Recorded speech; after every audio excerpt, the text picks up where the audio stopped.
ഈശോ മിശിഹായ്ക്ക് സ്തുതിയായിരിക്കട്ടെ.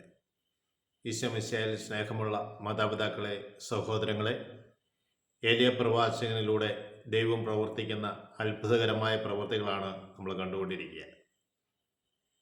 1 രാജാക്കന്മാരുടെ പുസ്തകം 18-ാം അധ്യായത്തിൽ ബാലിൻ്റെ പ്രവാചകന്മാരെ വെല്ലുവിളിക്കുന്നതും ഇസ്രായേൽ ജനം മുഴുവൻ ഏലിയായുടെ ദൈവമാണ് യഥാർത്ഥ ദൈവമെന്ന് ഏറ്റുപറയുകയും ചെയ്യുന്നുണ്ട്.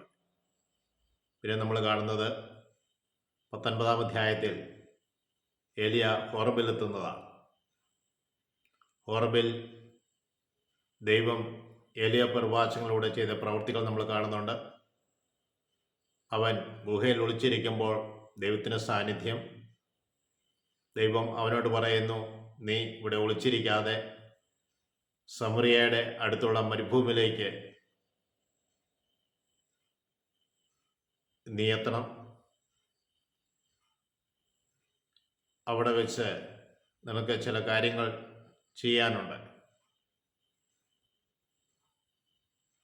അവനെ 2 രാജാക്കന്മാരെ അഭിഷേകം ചെയ്യണമെന്നും ഏലിയായ്ക്ക് പകരമായി ഷാഫാത്തിൻ്റെ മകൻ ഏലീഷയെ അഭിഷേകം ചെയ്യണമെന്ന് ദൈവം അരുളി ചെയ്യുന്നു. പ്രിയ സഹോദരങ്ങളെ,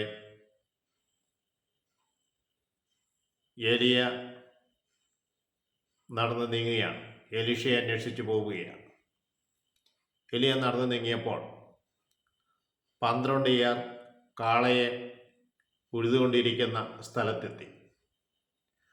12ാമത്തെ നിരയിൽ ഏലീഷ ഉണ്ടായെന്ന് അവൻ തിരിച്ചറിഞ്ഞു. ഏറ്റവും അവസാനത്തെ നിരയിൽ ഉഴുതുന്നവനാണ് യഥാർത്ഥമായി ഭാരം കൂടുതലുള്ളത്. അവൻ നിലം നന്നായി ഒരുക്കണം. അവൻ നന്നായി നിലം ഒരുക്കി മുന്നോട്ട് പോകുന്നത് കണ്ടു.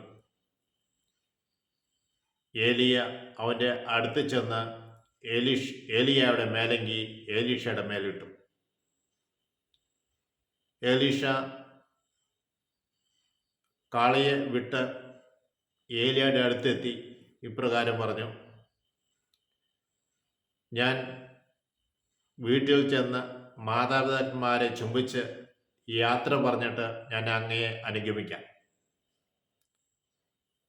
ഏലിയ എലീഷയോട് പറയുകയാണ്, അതിന് ഞാൻ എന്ത് ചെയ്തു? നിനക്ക് ഇഷ്ടമുള്ളതുപോലെ ചെയ്യുക. ഏലീഷ ഉഴുതുകൊണ്ടിരുന്ന എൻ്റെ കാളയെ കൊന്ന് കലപ്പ ാക്കി മാംസം വേവിച്ച് എല്ലാവർക്കും കൊടുത്തു. അവനും ഭക്ഷിച്ചു. അവൻ മാതാപിതാക്കന്മാരെ ചുംബിച്ച് യാത്ര പറഞ്ഞിട്ട് ദൈവം ഇതിൽ നിന്ന് നമ്മളോട് ആവശ്യപ്പെടുന്നത്, വിളി ലഭിക്കുമ്പോൾ പഴയ കാര്യങ്ങളെല്ലാം മറക്കണം. എലീഷ പഴയ കാര്യങ്ങൾ ഒരിക്കലും ഓർക്കാതിരിക്കുവാൻ വേണ്ടിയിട്ടാണ് കാളയെ കൊന്നുകളയുന്നതും കലപ്പ ഒളിച്ച് വിറകാക്കി മാറ്റിയത്. കാളയെയും കലപ്പയും കാണുമ്പോൾ അവന് പഴയ ഓർമ്മകൾ കടന്നു വരും. അതെല്ലാം ഉപേക്ഷിച്ച് ദൈവം നിന്നെ വിളിച്ച വിളിയിലേക്ക് നീ മുന്നോട്ട് പോകണം. ഒരു കാരണവശാലും പുറകോട്ട് നീ പിന്തിരിഞ്ഞ് നോക്കരുത്. ഒരു പൗരോഹിത്യത്തിലേക്കോ സന്യാസിനിയായിട്ടോ ദൈവം നിന്നെ വിളിച്ചിട്ടുണ്ടെങ്കിൽ ആ വിളിയിൽ മുന്നോട്ട് നോക്കി യാത്ര ചെയ്യണം. പുറയിലേക്ക് ഒരിക്കലും തിരിഞ്ഞു നോക്കരുത്. നിന്റെ ദൗത്യത്തിൽ നിന്ന് ഒരിക്കലും നീ വീഴ്ച വരുത്തരുത്.